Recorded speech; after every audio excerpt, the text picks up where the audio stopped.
Rain pounded against the glass windows of Luigi's Trattoria, a small Italian restaurant tucked between a laundromat and a pawn shop in Brooklyn. The neon sign outside buzzed faintly, casting a tired glow across puddles that stretched along the cracked sidewalk. Inside, the air was warm, filled with the earthy scent of garlic bread and the tang of tomato sauce simmering for hours. Harper Collins balanced a tray on her shoulder, weaving between tables with practiced grace. She'd been on her feet for 9 hours straight, her sneakers soaked from an earlier food run through the rain, but she never let it show. At 26, Harper carried herself with quiet resilience. Her life was modest, tiny studio apartment, 2 jobs, student loans looming like storm clouds, but she fought to believe it wasn't permanent. "Table 4, your spaghetti and meatballs," she said with a smile, lowering the plate before a tired construction worker who barely glanced up from his phone. The door chimed again. Harper turned instinctively, greeting the newcomer out of habit, but the man who entered didn't fit the usual crowd. He was tall, silver-haired, his black overcoat dripping rainwater onto the floor. He moved with a kind of effortless authority, as though he was used to being recognized, obeyed. Yet here, in this worn-down trattoria, no one seemed to know him, or perhaps they pretended not to. Harper felt his eyes linger on the chalkboard menu, then drift toward an empty corner booth. She grabbed a menu and hurried over. "Welcome to Luigi's," she said, her voice warm but steady. "Rainy night out there. Can I get you started with something hot? Coffee, tea?" The man looked up, his gaze sharper than she expected. "Red wine, the house one will do, and spaghetti, please." His tone was polite, deliberate, every word chosen carefully.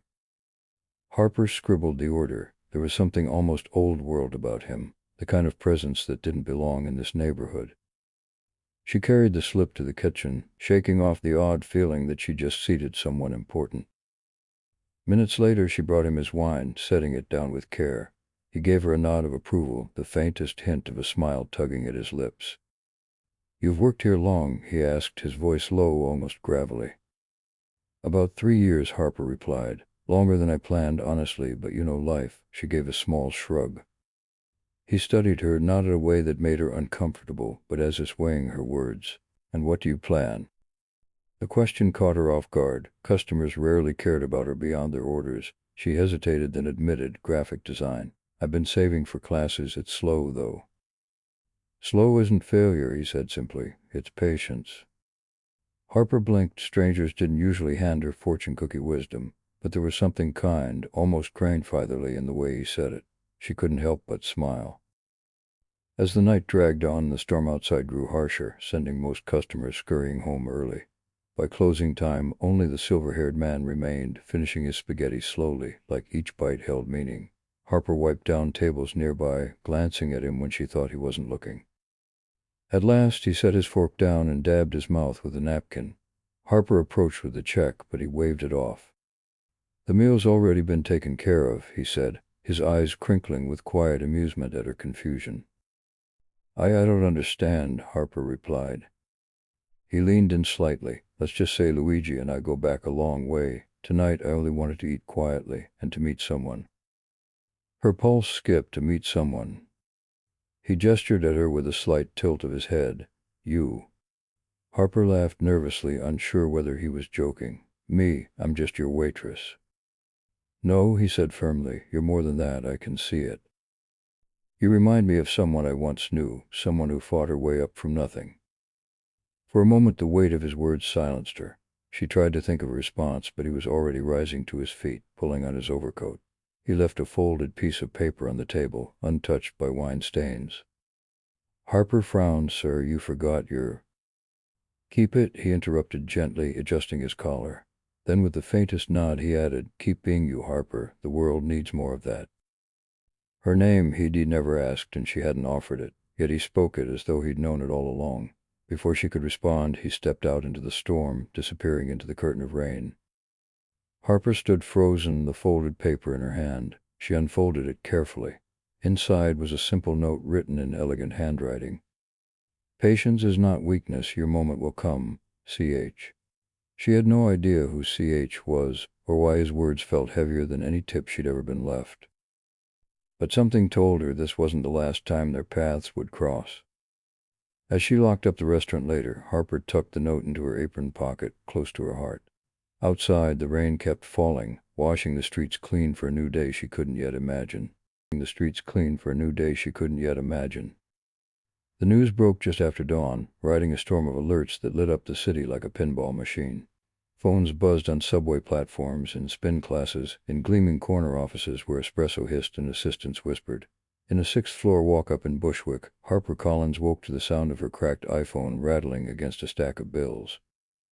Breaking: billionaire Charles Heir dead at 72. Shocking: will names unknown waitress sole heir. Who is Harper Collins? She sat up slowly, the room tilting for a second. Her studio smelled faintly of last night's detergent and cheap coffee, a garment rack with thrift store dresses pressed against a peeling brick wall. She thumbed open a link with the kind of numb curiosity people reserve for disasters that don't belong to them. Then her name jumped off the screen in all caps, and the disaster became hers. There was a picture grainy taken through the rain-slit window of Luigi S. Harper recognized the night immediately, the storm, the corner booth, the old man with the unreadable eyes. Someone had captured them both, her in an apron, him in that black overcoat. The caption underneath felt like a judgment: the waitress and the billionaire.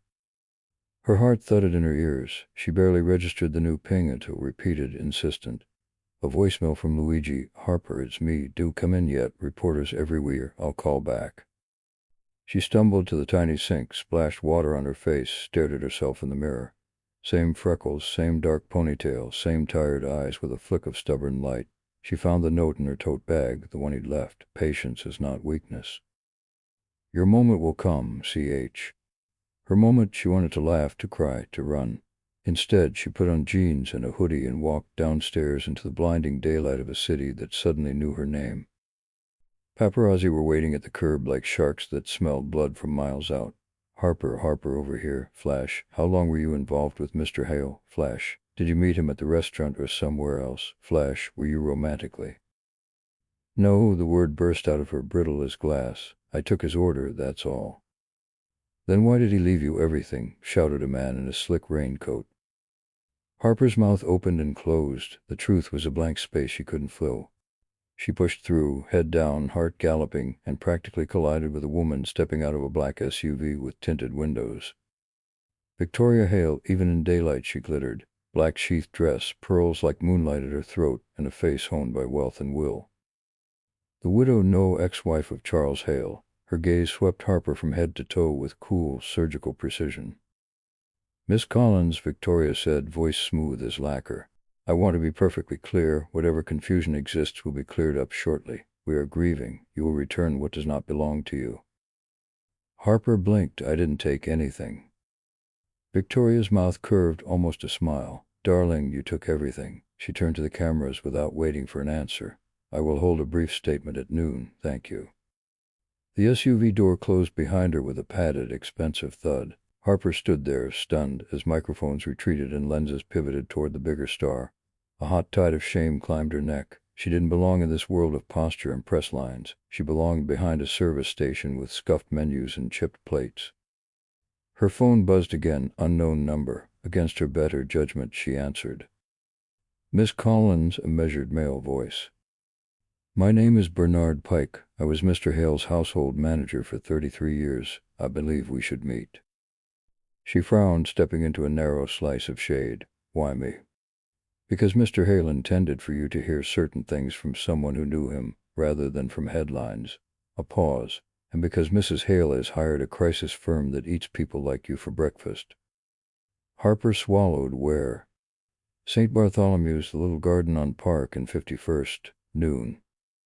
When the call ended, she stood very still, letting the enormity creep in at the edges.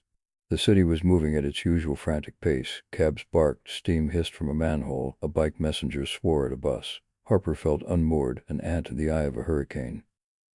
She made it to the church garden just before noon. The city's noise softened here, absorbed by ivy and old stone. A tall man in a charcoal coat waited on a bench, hands folded over cane. His hair was white, his posture immaculate, his eyes kind. Miss Collins, he said, rising with a wince. Bernard. They sat a respectful distance between them. You knew, Harper asked, voice low, about the will. I knew Mr. Hale was revising his estate plan, Bernard said. I did not know your name until yesterday, but I knew the reason. What reason? Bernard studied the chapel doors as if they held an answer. Mr. Hale carried a burden. He was brilliant, but not always good. In his last years, he tried to be good, I mean. He believed you were honest in a way the rest of us had forgotten. Harper stared at her hands. I served him spaghetti. You listened, Bernard said gently. You treated him as a man, not a monument. Her throat spaghetti. You listened, Bernard said gently. You treated him as a man, not a monument. Her throat tightened. Victoria thinks I stole something. Mrs. Hale thinks in terms of possession, Bernard said. Mr. Hale, in the end, thought in terms of legacy. He reached into his coat and withdrew a thin envelope. He asked me to deliver this if the will became public. Harper's fingers trembled as she broke the seal. Inside, a single page in the same elegant hand as the note. If this reaches you, I've made a mess from afar. I hope you remember the rain and the warmth of a good meal. Money corrupts 1,000 ways. Perhaps it might redeem one. Do not let them tell you who you are. She blinked back burning tears. Why me? Bernard smiled sadly, because you didn't flinch. A metallic clatter broke the garden's calm, press gates being set up along the sidewalk. Victoria's noon statement. Bernard rose carefully. I must go. There are arrangements. One more thing. Mr. Hale kept meticulous journals. If you are challenged, they will matter. Where are they? In a safe place, he tipped his head, and one not-so-safe place because he had a flair for drama. Before Harper could press him, a PR handler's voice crackled through a portable speaker near the church steps. Victoria appeared with 2 attorneys and the kind of presence that turned concrete into a stage. Thank you for coming, Victoria began, her voice perfectly amplified. We are heartbroken by the loss of Charles Hale, a man of enormous impact. Unfortunately, amid our grief, a sensational claim has emerged, a claim that a waitress, previously unknown to our family, has been named sole heir. A sympathetic tilt of the head. We intend to contest any document that suggests my ex-husband intended to abandon his philanthropic commitments and his family.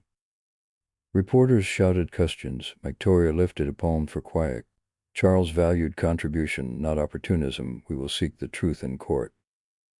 Bernard leaned toward Harper. This is where the machine begins. Harper watched Victoria's perfect posture, the way she gripped the podium like it belonged to her. Shame flared again, then anger, slicing clean through fear. She had not asked for any of this, but she would not be devoured by it. A young man in a navy suit slipped through the crowd and stopped at the garden gate, scanning faces. Caught sight of Harper and raised a hand. Miss Collins, Ethan Carter, Foundation Counsel. His expression was steady, unreadable. We should talk. Harper stood, wiped her palms on her jeans, and met his gaze head-on. The city roared outside the hedges. Inside, the air held its breath. Okay, she said, let's talk. The storm that had been brewing in Harper's life finally broke the next morning. She was back at Luigi's, exhausted from the late-night shift, when her phone buzzed with an unknown number. Miss Collins, a deep male voice asked. Yes, who's this? She replied cautiously, balancing a tray of dirty glasses. This is Charles Whitmore. I'm the legal representative of Mr. Victor Langford. Harper froze. She knew the name. Everyone in New York did. Victor Langford wasn't just a billionaire. He was the billionaire real estate tycoon, philanthropist, the man who had built half the city skyline. He was also the mysterious old man she had served last night, the one who had left her a $100 tip for a $10 meal. Yes, I remember him, she said slowly. My client passed away late last night, Charles continued, his voice respectful but firm. And in his final will, you were named as his sole heir. The words hit Harper like a lightning strike. The clattering of plates from the kitchen blurred into background noise. That's impossible, she whispered. I don't even know him. Nevertheless, Charles replied, Mr. Langford left everything to you, his estate, his companies, his fortune. I suggest you come to my office as soon as possible. Harper's knees buckled and she sank onto a nearby stool. Her coworkers rushed over. You okay, Harp? Asked Jen, the hostess. Harper nodded faintly, though her heart pounded. Yeah, I just got some news. But it wasn't just news, it was a detonation. The next day, Harper walked into a skyscraper on Fifth Avenue, completely out of place in her thrift store dress and scuffed flats. She was ushered into a walnut-paneled office where Charles Whitmore, silver-haired and sharp-eyed, greeted her. On the table lay a thick leather-bound will. Harper sat, her hands trembling. Why me? She asked. I don't understand. Charles adjusted his glasses. Mr. Langford dined at Luigi's almost every Friday. He told me once that you were the only person who treated him like a regular man, not a walking fortune. He admired your kindness. He saw in you the humility his own family lacked. Harper swallowed hard. She thought back to every quiet smile, every glass of water she had refilled without judgment, never realizing the man across from her was worth billions. Miss Collins, Charles said, sliding the papers toward her, this is no small inheritance. With it comes immense power and immense enemies. His relatives will contest this. They won't accept you easily. Harper's mind reeled. She had gone from scraping tips to being thrust into a battlefield of wealth and greed. Do I even have a choice? She asked. Charles gave a small, knowing smile. Of course, but walking away from this would mean abandoning a legacy meant for you. Victor believed in you. That should mean something.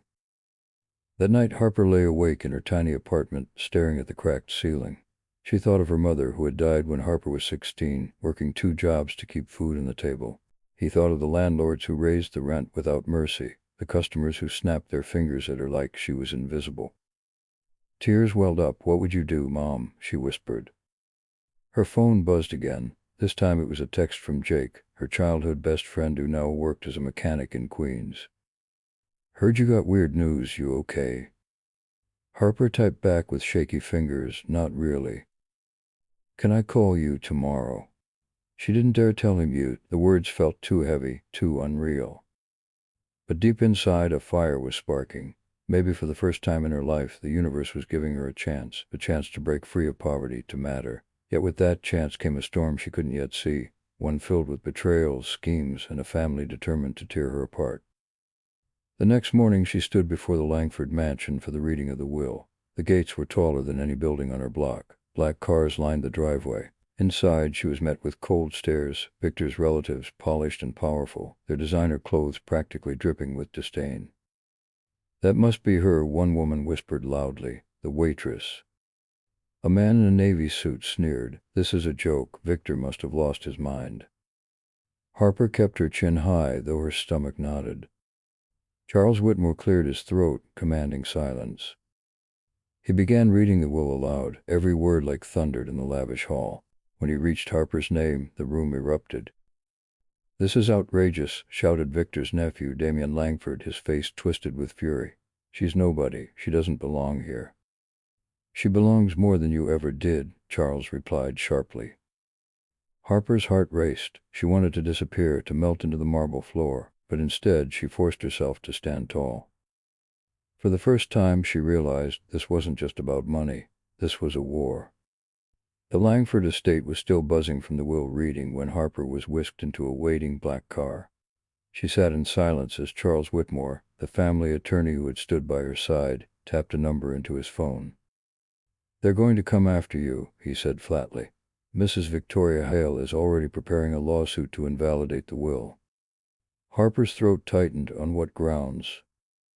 Undue influence, fraud, lack of capacity. They'll throw every stone they can find. You need counsel, someone younger, aggressive, who understands both the law and the media circus this will become. Almost on cue, the door opened, and a man in a navy suit slid in.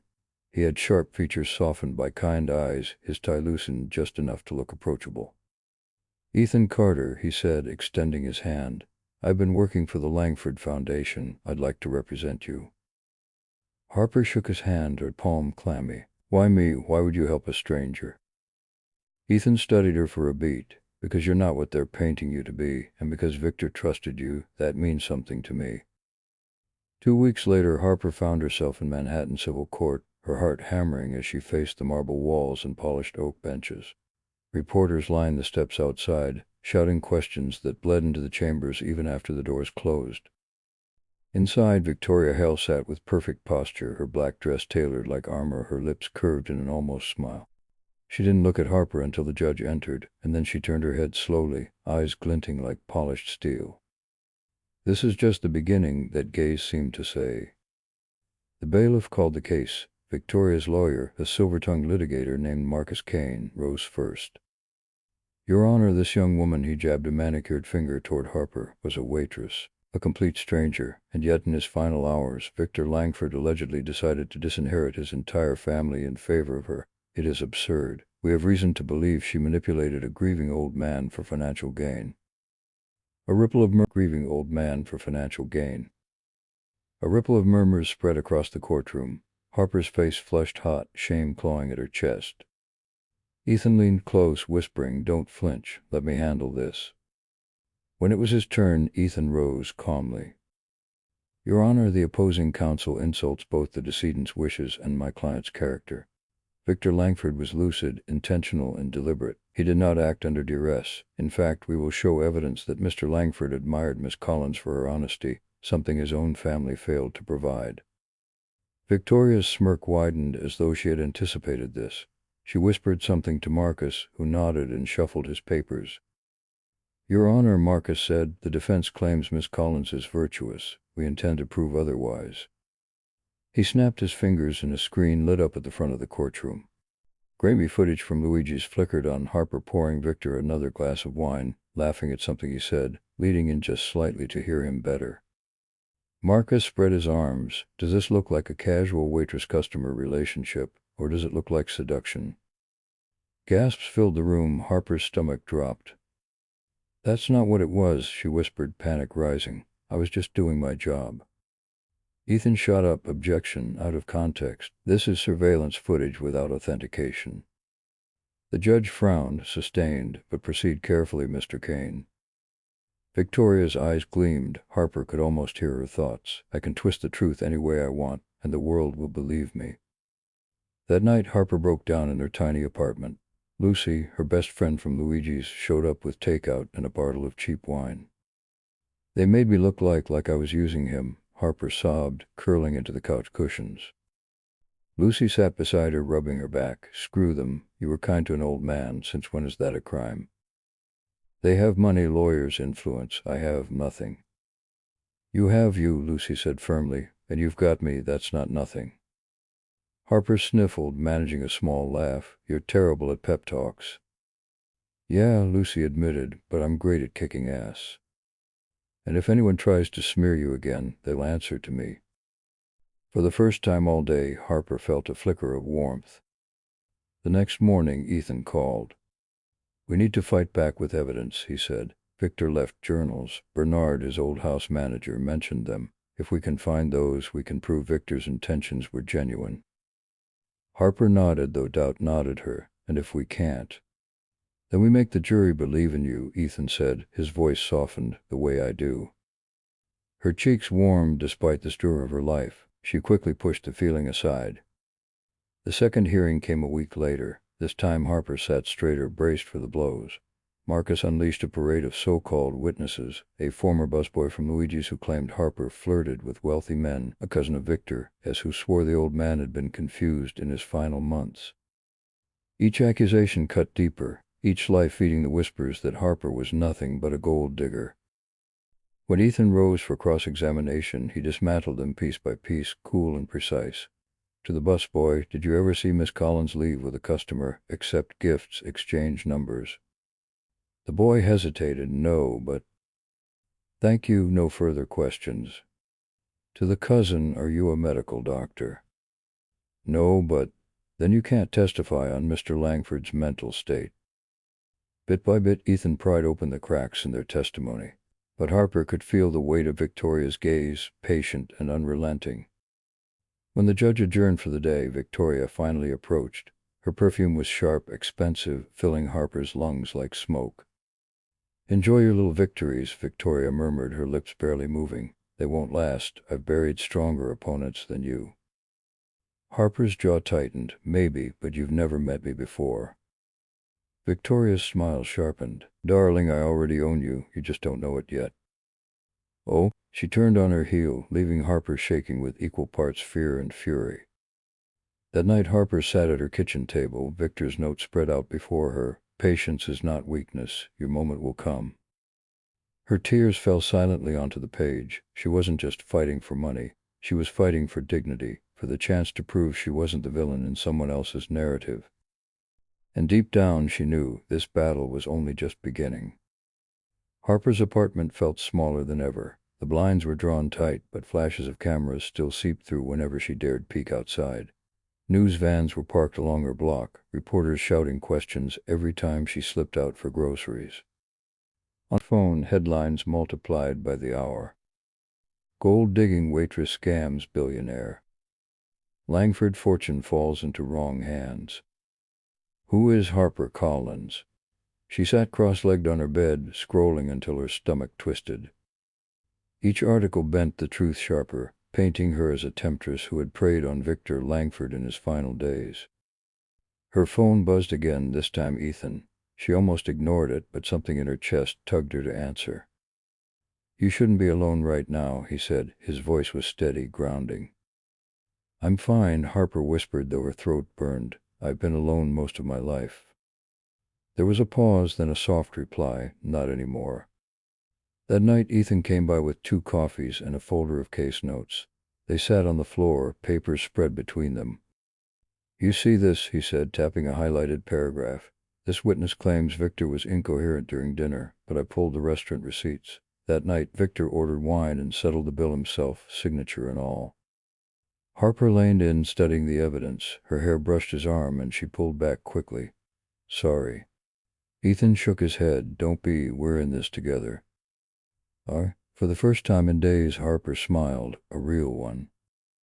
But just as the faint warmth between them grew, Victoria struck again. The following morning, Harper awoke to her phone buzzing uncontrollably. Lucy's voice crackled through the line. "Harp, don't look online, don't." To a light. The video was everywhere, shaky, grainy footage of Harper at Luigi's, laughing with Victor, leaning close to set down his glass of wine. Spiced together with ominous music, it painted her as a schemer. The caption screamed across every platform. "Intimate waitress caught cozy with billionaire, proof she seduced him." Harper's stomach dropped. "They're calling me a whore," she whispered, voice cracking. Lucy cursed on the other end. "It's a smear job. Everyone can see it's edited." "Not everyone," Harper said. Tears blurred her vision. "The world doesn't care about the truth. They care about the story." By noon, the video had spread to every major outlet. Outside the courthouse, protesters waved signs, "Justice for the family" and "No gold diggers in New York." Paparazzi shouted obscenities, their cameras like weapons. Inside, Ethan pulled her aside before the hearing. "They're trying to break you," he said firmly. "Don't let them. The more they push, the more we push back." Harper's hands shook. "I don't know if I can." "Yes, you can," his voice softened, "because I'll be right here." For a moment, she let herself believe it. That night, after the exhausting day in court, Harper invited Ethan upstairs. They sat at her tiny kitchen table, a half-empty pizza box between them. "Do you ever regret it?" she asked suddenly. "Regret what?" "Taking this case, taking me on. I'm radioactive." Ethan chuckled softly. "Harper, I've represented men who embezzled millions, women who destroyed charities from the inside. You're none of that. You're the first client who actually deserves what she's fighting for." Harper bit her lip, overwhelmed. She whispered, "Sometimes I wish I could just disappear." Ethan leaned closer, his gaze steady. "Then I'd find you, even if it killed me." Her breath caught. She looked away, blinking fast, but her heart betrayed her, racing, pounding. For once, she wasn't just Harper the waitress or Harper the gold digger. She was simply Harper, and someone saw her. But the tenderness couldn't last. The following morning, Victoria made her boldest move yet, a full-page spread in the New York Sentinel. Waitress turned heiress, the hidden life of Harper Collins. The article was brutal, fabricated debts, fake ex-boyfriends claiming she used men for money, even doctored text messages suggesting she had bragged about Victor leaving her the fortune. Harper sat at her kitchen table, the newspaper trembling in her hands, each line cut deeper than the last. "They'll believe this," she whispered. "They'll believe I'm nothing but a con artist." Ethan snatched the paper and tore it in half. "Then we show them who you really are, not who Victoria wants them to see." "But how?" Harper asked, her voice breaking. "She has the money, the power, the press. I'm just—" "Not just anything," Ethan interrupted. "You're Harper Collins, and you're stronger than all of them." Tears spilled down her cheeks. "You don't know that." He reached across the table, taking her trembling hand. "Yeah, I do." Later that night, Harper curled beneath her blanket, staring at the ceiling. She could still hear Victoria's words echoing in her mind. I already own you, you just don't know it yet. But now another voice fought through the noise. Imagine a future where she wasn't running, wasn't hiding, wasn't drowning in lies. She didn't know how she would get there, but she knew one thing for certain: she wouldn't be fighting alone. The city hadn't slept for days, and neither had Harper. Headlines still clouded her name, trolls hissed from behind anonymous avatars, and the phone wouldn't stop buzzing with calls she refused to answer. But Ethan's last words, "You're stronger than all of them," kept replaying in her head, a thin thread pulling her through the noise. At 6:30 a.m. her doorbell rang, 3 short chimes, then a pause, then 2. Harper froze. Only one person used that rhythm. She cracked the door. Bernard Pike stood on the landing, hunched against the morning chill, a gray wool coat buttoned to the throat and a leather folio tucked under his arm. "Mr. Pike." "Bernard, come in," Harper said, stepping aside. He didn't move. His eyes flicked down the hallway. "Not here," he whispered. "Cameras watch your door now. We take a walk." They crossed 2 blocks without speaking, cutting through a pocket park that hid behind a wrought iron gate. Sunlight slanted across dormant flower beds, the kind that would burst into color come spring. Bernard led her to a corner patch where a straggle of irises, stubborn and out of season, clung to life. He crouched, slid back a loose brick in the garden border, and pulled out a slim metal tube sealed with red wax. "What is that?" Harper asked. "Victor's not-so-safe place," Bernard said, almost smiling. He loved his theaters. He broke the seal and drew out a single sheet of thick paper, folded twice. There, in Victor's looping script, was a date from 2 months before his death, and a heading that made Harper's breath catch: "Letter of Intent, Personal Addendum to Will." Bernard handed it to her. "Raid." Harper's fingers shook. She unfolded the page and read aloud, the words scraping her throat. "If the will is contested, and it will be, know this: I did not choose Harper Collins because I am lonely, senile, or fooled. I chose her because she carries what my family has spent decades losing: integrity without performance. She owes me nothing. I owe the world something. Let this be the beginning of payment. A note for the court journals: a deed document my reasoning and capacity. I also leave custody of the foundation to my trustee, E.C., pending the heir's consent. The foundation is to be shielded from family interference at all costs." "E.C.?" Harper murmured. "Who's E.C.?" Bernard's gaze didn't waver. "Ethan Carter." Her pulse jumped. Ethan eased the trustee. "Victor named him months ago. Ethan never told you because he didn't want you to think he had a stake in your choice." Bernard's eyes softened. "He feared you'd see a conflict where there was only duty." Harper swallowed, a strange mix of relief and alarm. This could change everything. "It could," Bernard said, "but only if it sees daylight." He slid the letter back into the tube, then into the folio. 2 tasks. First, we file this addendum with the court this afternoon. Second, we retrieve journals A, D from the archive vault. "Where are they?" Harper asked. Bernard exhaled, a wintry fog in the cold air. "Hudson Storage, Unit 41C. Victor registered it under a shell company. I have the key." They started back toward the gate. Bernard's pace faltered halfway down the path, his knuckles going white on the cane. "Are you okay?" Harper asked, reaching for his arm. "I am fine," he said, catching himself. 78 is an unkind age, but I will manage. Let me call Ethan. He should meet us at the vault." Bernard nodded. "Do it, quietly." They reached a corner cafe where no one recognized her behind a baseball cap and cheap sunglasses. Harper called Ethan, voice low. "I need you," she said. "I'm on my ways," he replied without asking why. "Where?" "Hudson Storage, Unit 41C, and Ethan, there's an addendum. Victor named you trustee of the foundation."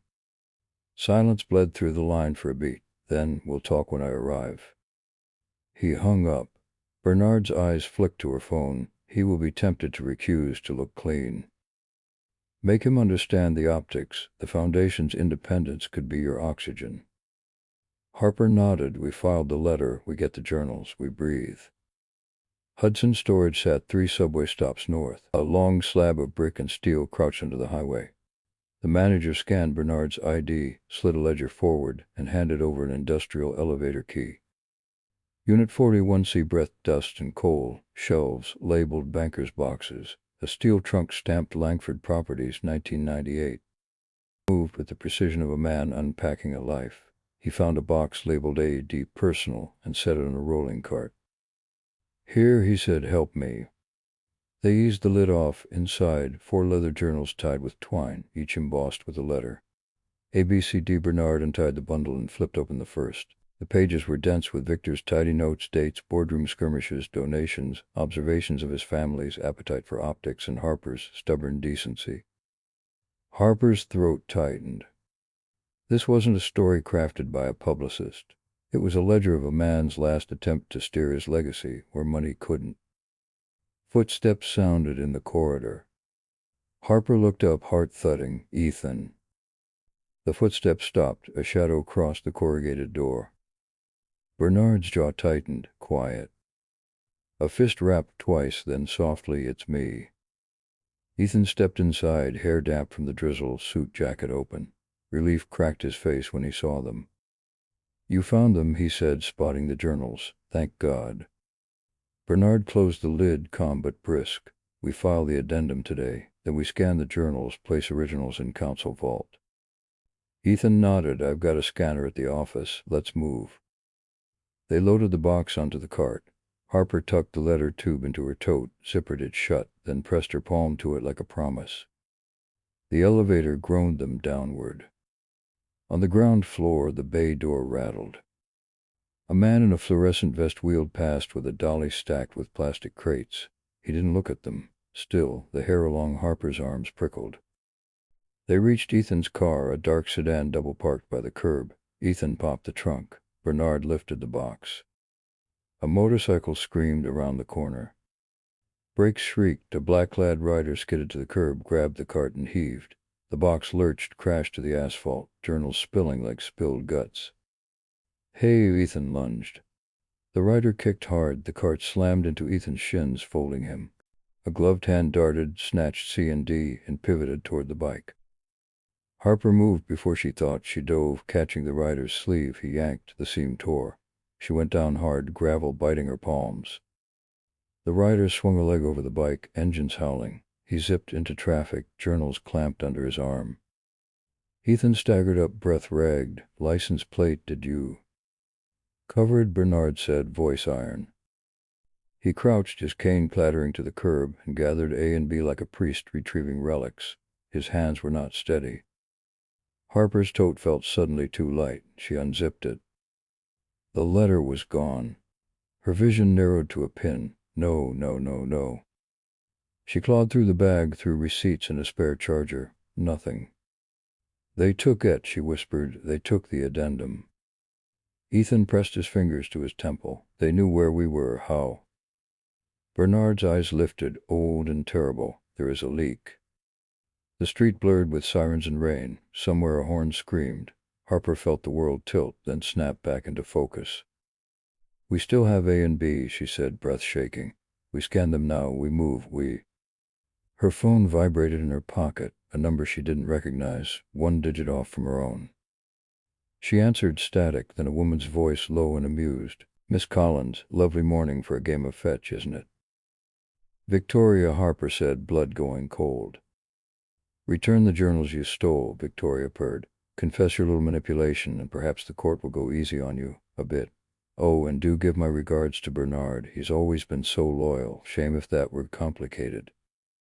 The line clicked dead. Harper stared at the screen until Ethan touched her shoulder. "She wants you rattled. Don't give it to her." "She has the letter," Harper said. "Our clean shot." Ethan's jaw hardened. "Then we find another." Bernard swayed. Harper caught his arm. His skin felt paper-thin. "Sit," she urged, "please." He let her lower him to the curb. "There is one more place," he said, breath thin. Victor hid a duplicate, not the letter, something else. "What?" Ethan asked. Bernard's eyes flicked to Harper. "Proof, not of your character, of theirs." Sirens wailed closer. The storage manager ran out, shouting about liability. People were looking, phones. "Harper with me. Bernard, can you get a cab?" Bernard nodded once. "Meet me at St. Bartholomew's, the vestry, 30 minutes. He squeezed Harper's hand, surprising her with the strength of it. Whatever happens, do not meet them alone. They peeled away from the curb. Rain chased the windshield. Ethan's knuckles had gone pale on the wheel. Talk to me, Harper said. What are you thinking? That I've seen this play, he said. First they smear you, then they steal your truth. Next step is to turn your allies into suspects. Thus, beg. Ethan's gaze flicked to the rear view. They'll whisper that I knew about the journals and staged the theft, that Bernard is selling you out to save himself. They'll poison every well.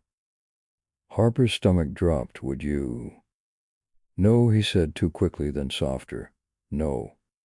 Traffic snarled near Park Avenue. Ethan killed the engine in a loading zone. We walk. They cut through a lobby and out a side door into the church garden. The same quiet square where Victoria had smiled at cameras and called Harper an opportunist. Today the hedges trembled in the wind, shedding a few stubborn leaves. They reached the vestry door, locked. Harper knocked once, twice. No answer.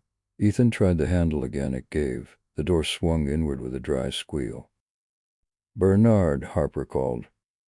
Silence, then from the far end of the dim room, a scuffle, a chair tipped, papers fluttered. Bernard, Ethan moved first, Harper on his heels. They rounded a wooden cabinet and stopped cold. The vestry was empty, save for a single object sitting neatly on the table. A cheap, disposable phone, screen dark, next to a small brass key stamped 41C. The phone lit up on its own. A message appeared. Come alone, 7 p.m. East Pier. Bring journals A, B, or he disappears. Harper's hands went numb. They took him, she whispered. Ethan's voice was low and lethal. Then we take him back. Outside, the church bells tolled the hour, indifferent and bright, while the city sharpened its knives. The brass key glinted in Harper's palm, cold and absurdly heavy for something so small. The burner phone still sat on the table. Single message seared into her mind. Come alone, 7 p.m. East Pier. Bring journals A, B, or he disappears. Ethan paced the vestry like a caged animal, his jaw tight. It's a trap. Harper's voice cracked, though she fought to steady it. They have Bernard. We can't just sit here. They want you scared, Harper, Ethan said, stopping in front of her. They want you running blind. If you walk into this, you'll be giving them exactly what they need. A headline, a scandal, a chance to paint you as reckless. Her fingers curled tighter around the key. If it were you, he'd go. Bernard risked everything for me. I won't abandon him. Ethan exhaled hard, dragging a hand through his hair. Then we do it on our terms, not theirs. By dusk, the city had shifted into its evening mask, office towers glowing like lighthouses, streets buzzing with cabs, the Hudson thick with fog. Harper and Ethan reached East Pier, a stretch of abandoned warehouses where gulls screamed over rusting cranes. Harper's heart hammered as she clutched the tote with journals A and B. Ethan walked a step behind, scanning shadows. At exactly 7:00, the burner phone vibrated. Harper answered. A woman's voice smooth as glass. Good girl, straight to the leash. Whereas Bernard, Harper demanded. Dock 9, you'll see him soon. Just leave the bag on the bench and walk away. Ethan muttered, not happening. They rounded a stack of shipping containers and froze. Bernard was there, tied to a chair under a single hanging light. His face was bruised, one eye swollen shut, but when he saw Harper, he shook his head violently. Don't. A figure stepped into the glow. Victor Langford, flawless in a white coat that made her look like she'd stepped from a runway instead of a back alley kidnapping. She smiled, shark bright. Sweet Harper, she purred, always running into fires you can't put out. Ethan stiffened beside her. Let him go, Victoria. Victoria tilted her head, amused. Funny, you think you're in a position to negotiate. She extended a manicured hand, the journals.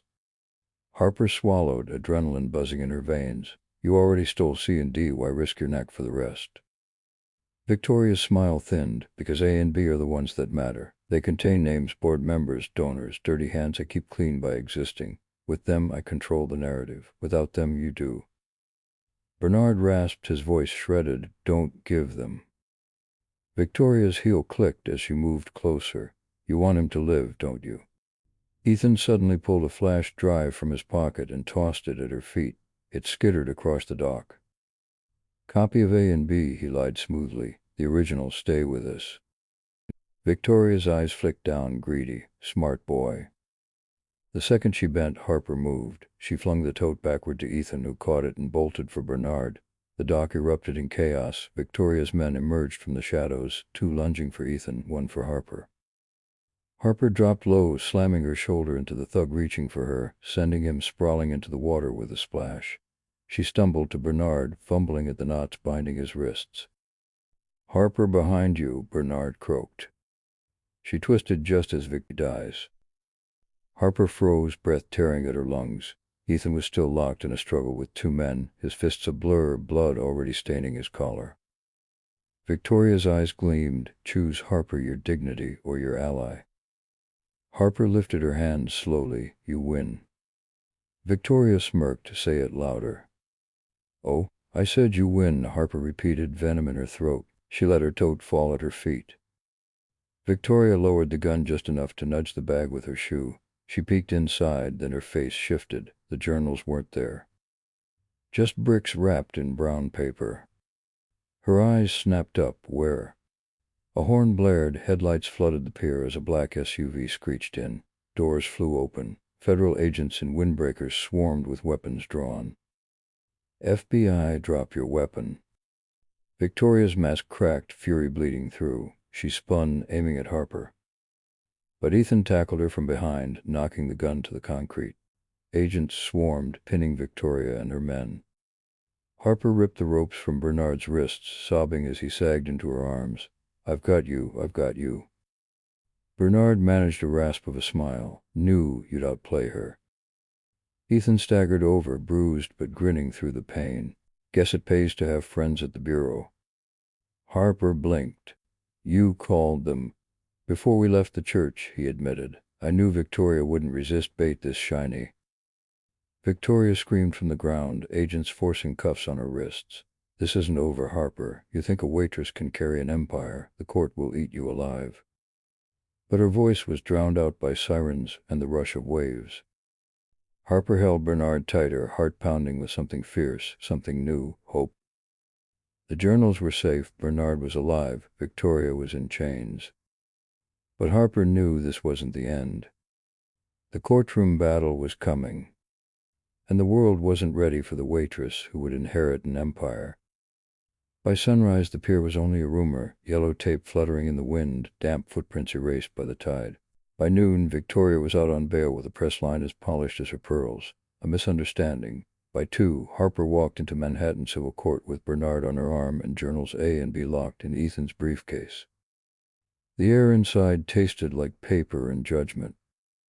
Judge Miriam Keene took the bench, steely-eyed behind rimless glasses.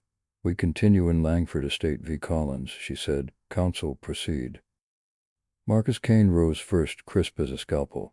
"Your Honor, the family renews its motion to invalidate the will on grounds of undue influence, and we add a motion to exclude so-called journals as hearsay and self-serving narrative." Ethan stood. "The journals are contemporaneous records kept in the ordinary course of the decedent's affairs, Your Honor. We move to admit under the business records exception and to call a custodian witness." Judge Keene folded her hands. "Let's hear your custodian." Bernard stepped forward, Kane tapping softly. "Bernard Pike, household manager to Mr. Langford for 33 years. Marcus didn't blink. "Mr. Pike, at your age, are you certain your memory is reliable?" Bernard's mouth twitched. "I'm old, not imaginary." A ripple of chuckles broke the tension. Bernard went on, steady and precise, explaining Victor's ritual, morning tea, 3 pages before meetings, dates, initials, cross-reference calendars. Ethan handed up Exhibit A, scans of Journal A, inked entries noting Harper integrity under pressure. Family wants optics. Capacity check. Dr. Abel confirms. Marcus pounced. "Mr. Pike, who really typed the labels for storage? Who registered the unit? Could it be you fabricated this entire archive to steer the estate to Miss Collins?" "I can't fabricate handwriting I watched for 3 decades, Bernard said, voice mild but unyielding. "And if I could, Mr. Kane, I'd forge myself a new hip." Ethan suppressed a smile. "Your Honor, we also called Dr. Corinne Abel, the decedent's neurologist." A woman in a navy pantsuit took the stand.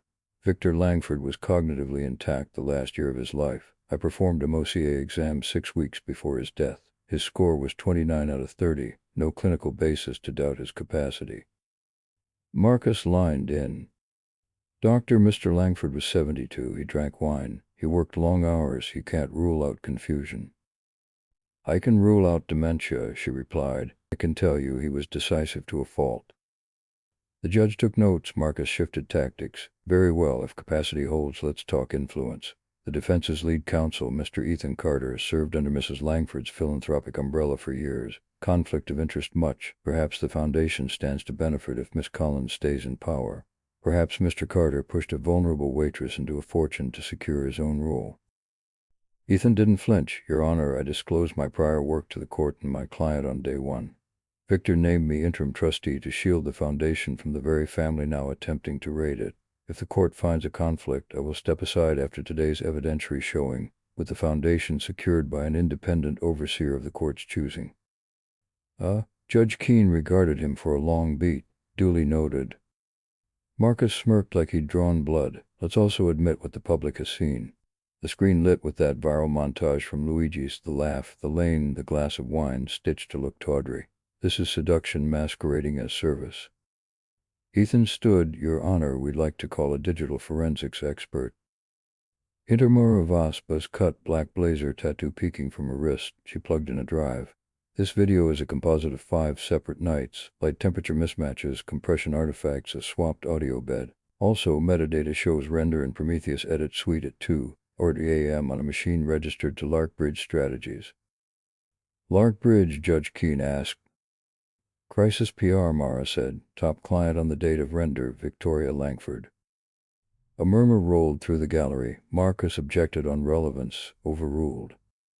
Ethan, Ms. Vass, can you restore the original segments? Already did. She played the raw clips, Harper refilling water, laughing at a joke about garlic knots, keeping a courteous distance. Ordinary kindness, scrubbed clean of innuendo. Victoria's jaw flexed. For a second, Harper saw the woman from the pier, not the magazine cover, the one who couldn't afford to lose. The judge leaned forward. Mr. Kane, I will give you an opportunity to rehabilitate your claims. Use it wisely. Marcus adjusted his cufflinks. Gladly, the family calls a new witness, Helena Park. A woman in an understated silk blouse took the stand. I was Mr. Langford's private secretary for 6 years, she said, voice cool. Mr. Langford often spoke of regret of being lonely. He told me he met a young woman who made him feel seen. Marcus smiled like a cat. Did he ever say he loved Miss Collins? Helena hesitated. He said he loved the way she looked at him without calculation. Marcus pivoted. And your employment ended how? Method. Langford terminated me last month for refusing to hand over Mr. Langford's personal files. Ethan perked. Miss Park, did you retain any documents?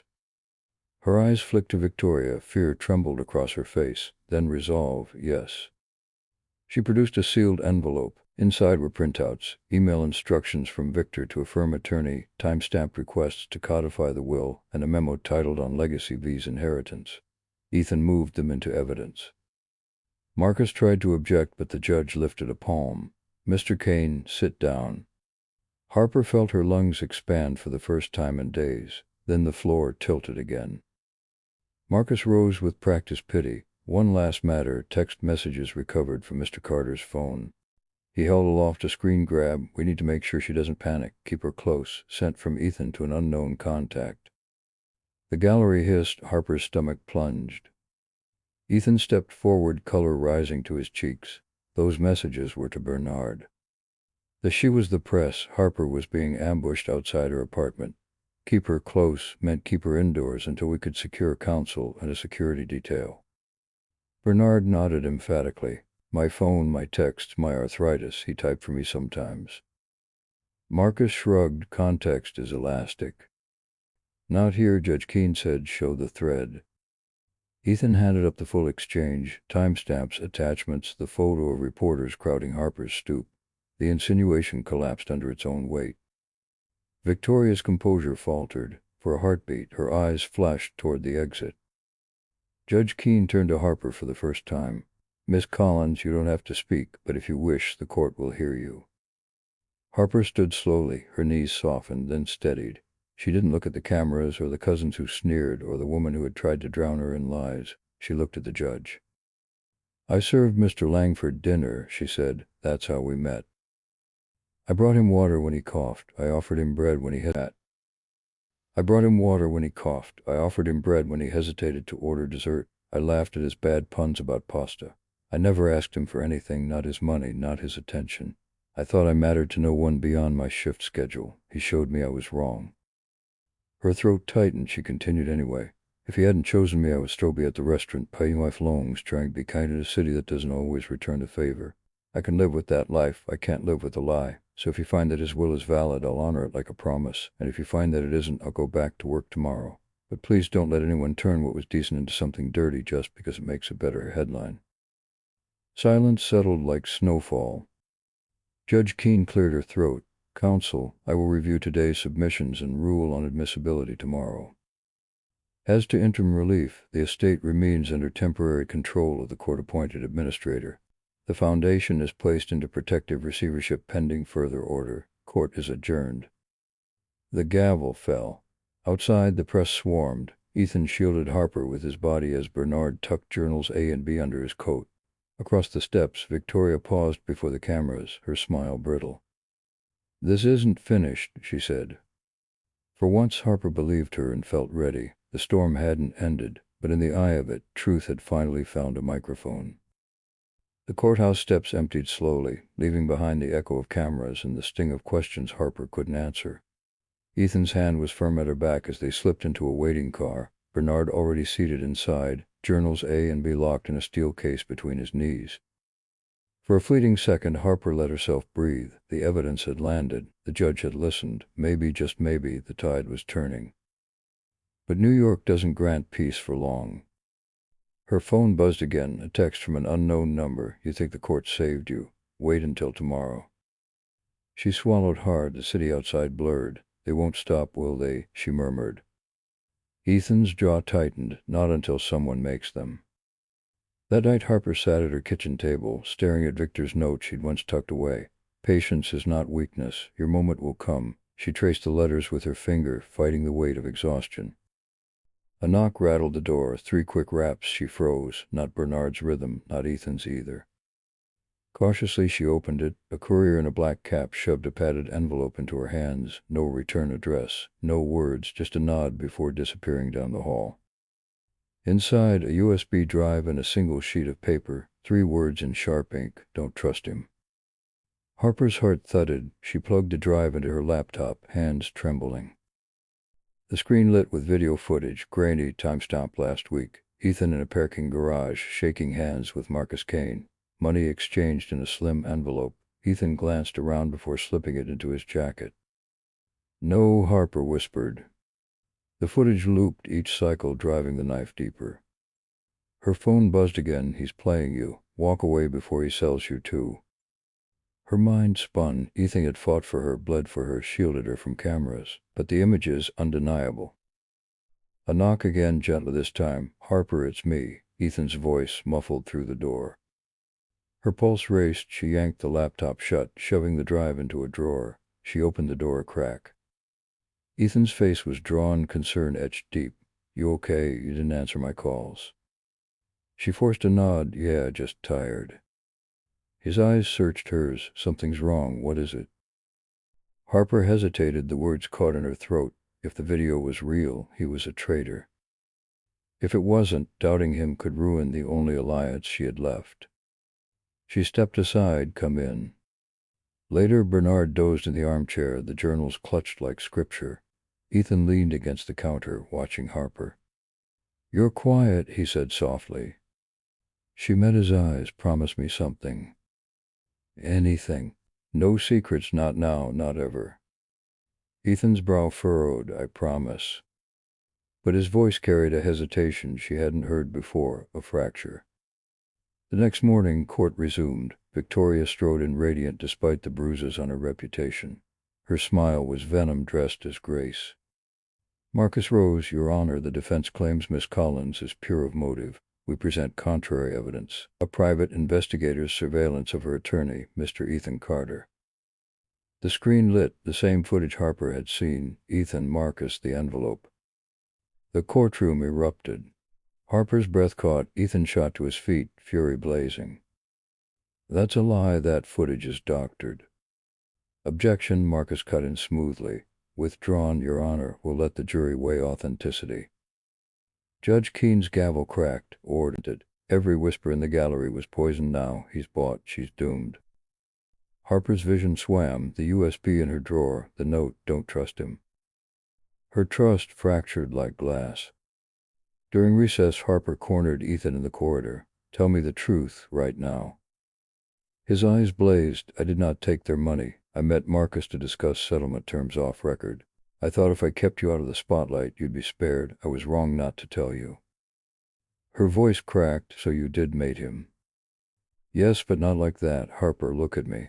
Do you think I'd bleed for you, risk everything just to sell you out for a bribe? Her chest ached with the force of wanting to believe, but the image of him taking that envelope burned too clearly. I don't know what to think, she whispered. Ethan's face crumpled. Then I've already lost more than this case. The afternoon session spiraled. Victoria unveiled a parade of character assassins, ex-employees, distant cousins, even a college roommate Harper barely remembered, all claiming she had a pattern of using people. Ethan fought each testimony, but the whispers kept crawling like vines. When court adjourned, Harper walked out numb, cameras flashing like gunfire. Ethan reached for her hand, but she pulled away. Harper. Not now, she said, her voice raw.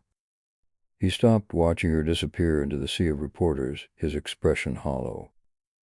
That night, Harper sat alone in her dark apartment, the USB still hidden in the drawer. She played the video again, frame by frame. The angle was too clean, too convenient. She froze the shot on Ethan's hand, taking the envelope. Zoomed. The cufflink claimed Langford family crest. Her breath caught. Ethan never wore cufflinks. Marcus did. Oh my God, she whispered. The footage was Ethan. It was Marcus himself, spliced with a stolen shot of Ethan. Her phone buzzed, a new text. The truth is always dirtier than it looks, unless you fight for it. No signature, just a timestamp and an address, a hotel downtown. Harper's blood iced. Whoever had sent the first video was playing both sides, but this address, this could be the crack in Victoria's armor. She grabbed her coat, heart pounding. Tomorrow she would walk back into court not just as the waitress who'd been chosen, but as the woman ready to expose the rot that had tried to bury her. The courthouse was packed wall to wall the next morning, reporters spilling into the aisles, cameras flashing like lightning. Harper walked through the gauntlet head high, clutching the evidence she'd uncovered from the hotel address. Her chest ached with fear, but beneath it burned a steadiness she hadn't felt before. Bernard walked beside her, cane steady, journals tucked beneath his arm. Ethan followed a step behind, face grim but unbowed, the whispers about his loyalty still hanging heavy. Judge Keene struck the gavel. We will hear final evidentiary submissions before closing arguments. Counsel. Marcus Kane rose with the arrogance of a man who believed the game already won. Your Honor, yesterday we revealed troubling footage of Mr. Carter's duplicity. Today we will show this court that Miss Collins herself colluded to hide her manipulation. Harper didn't flinch. Your Honor, she said, her voice ringing clear. Before that poison is poured, I have something the court must see. The gallery hushed. She stepped forward, holding up a flash drive. This was sent to me last night by an anonymous source. It's the uncut version of the footage used to smear Mr. Carter. The judge eyed her sharply. Miss Collins, you have authentication. Yes, Harper said, glancing to the side. From Ms. Mara Voss, forensic expert, already recognized by this court. Mara rose from the gallery, plugging her laptop into the screen. The video rolled, first the doctored splice of Ethan and Marcus, then the raw, unedited feed. The room gasped. The figure in the parking garage, envelope in hand, was Ethan at all. The cufflinks caught the light, the Langford crest, Marcus Kane himself. Ethan closed his eyes, jaw tight with vindication and fury. The judge leaned forward. Mr. Kane, explain this. Marcus sputtered. This is an out of context. Enough, Judge Keene snapped. This is evidence of fabrication presented to this court as fact. You have poisoned these proceedings.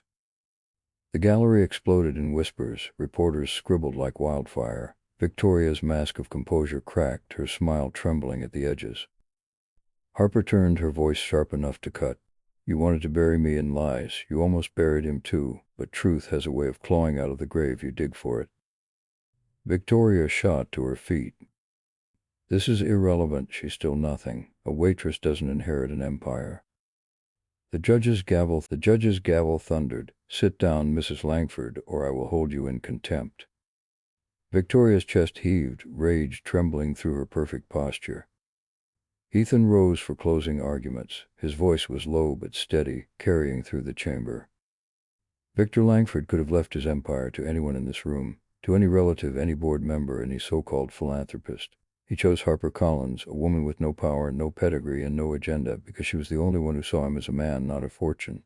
Today the family tried to twist that choice into corruption.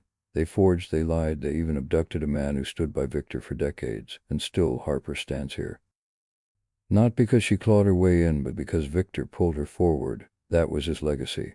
The question is whether this court will honor it. Harper's eyes stung. Bernard Boulder's fed lips tight with pride. Marcus didn't even try to give a closing. The judge had seen enough. By afternoon the verdict came down. Judge Keene's voice carried like steel. The will of Victor Langford is upheld in full. Harper Collins is confirmed as sole heir. Journals A and B are entered into record as contemporaneous documentation of intent. Allegations against Miss Collins and Mr. Carter were dismissed as fabrications.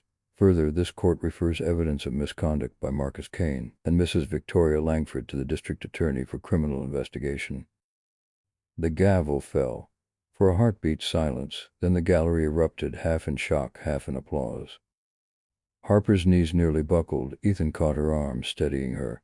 Bernard gripped his cane with both hands, whispering, "It's done. He did it. You did it." Victoria screamed, lunging toward the bench before officers restrained her. This isn't the end. That girl will drown in the weight of it. She'd destroy everything. Her voice echoed as they dragged her out, her heels scraping marble. Hours later, Harper stood on the steps outside the courthouse. Reporters swarmed, microphones thrust forward, questions flying like arrows. "Harper, how does it feel to be a billionaire heiress? Do you think you're ready for the responsibility? Will you keep the foundation intact?" She raised a hand. The crowd quieted. "I don't know what it feels like to be a billionaire. I only know what it feels like to be seen for who you are. Victor gave me that gift. I'll spend the rest of my life making sure others get the same chance. The foundation stays, the legacy stays, and if anyone thinks I can't carry it, watch me try." The cameras flashed like stars. That night, Harper returned to Luigi's trattoria. The neon buzzed. The smell of tomato sauce and garlic bread wrapped around her like memory. She slipped into her old booth, the one Victor had once favored. Ethan slid in across from her, bruises fading, thigh loosened. Bernard sat beside him, cane propped, a tired but satisfied smile on his face. Luigi himself brought a plate of spaghetti, setting it down with a wink. "On the house, Signorina, some things never change." Harper laughed, tears in her eyes. "Thank you." They ate quietly, the chaos of the city far away. Ethan set down his fork. "So, what now?" Harper looked around the little restaurant, then at the two men who had stood with her through hell. "Now," she said softly, "we build something worth inheriting." The neon glowed, the rain had stopped, and for the first time Harper felt the city wasn't against her, it was hers. Not because she'd been chosen by fortune, but because she'd fought for truth. And won.